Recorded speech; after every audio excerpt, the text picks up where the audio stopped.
শতাব্দীর প্রাচীন ক্লাব সিঙ্গুর আজ সকাল 10টায় সিঙ্গুরে শৈলবালা স্মৃতিসৌধ প্রেক্ষাগৃহে স্বেচ্ছায় রক্তদান শিবিরের আয়োজন করা হয়। এই অনুষ্ঠানে ভার্চুয়ালি উদ্বোধন করেন স্থানীয় বিধায়ক তথা মন্ত্রী বেচারাম মান্না। মোট ৭৫ জন রক্তদান করেন। এসএসকেএম থেকে স্বাস্থ্যকর্মীরা এসে রক্ত সংগ্রহ করে।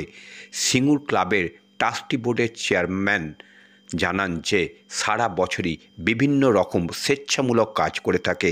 এর পাশাপাশি স্বেচ্ছায় রক্তদান শিবিরেরও আয়োজন করে।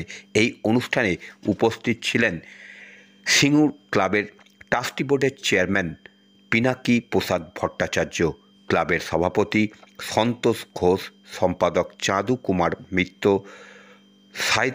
সাহিত্য সম্পাদক ডক্টর সব্যসাচী সিনহা সহ বিশিষ্ট জনেরা।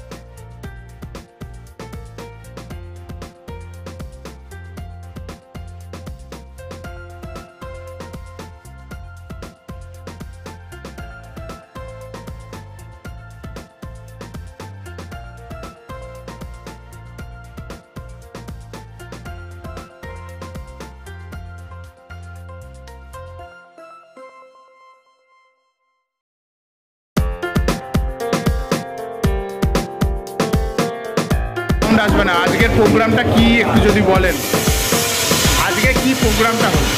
আজকে আসলে সিঙ্গুর ক্লাব সারা বছর ধরেই খেলাধুলা ছাড়াও নানা রকম সাংস্কৃতিক কাজে উদ্যোগ গ্রহণ করে। আজকের দিনে আমরা আজ ডিসেম্বর মাসের 1 তারিখ রক্তদান শিবিরের একটা আয়োজন করেছিলাম এবং আমরা অভিভূত যে মানুষের উদ্যোগ এবং মানুষের ইচ্ছা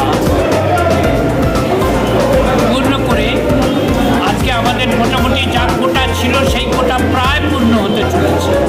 অর্থাৎ আমরা এর মধ্যে প্রায় 75 জন দিয়ে ফেলেছি এবং তারপরেও আরও কিছু দরকার হলে আমরা দিতে পারব।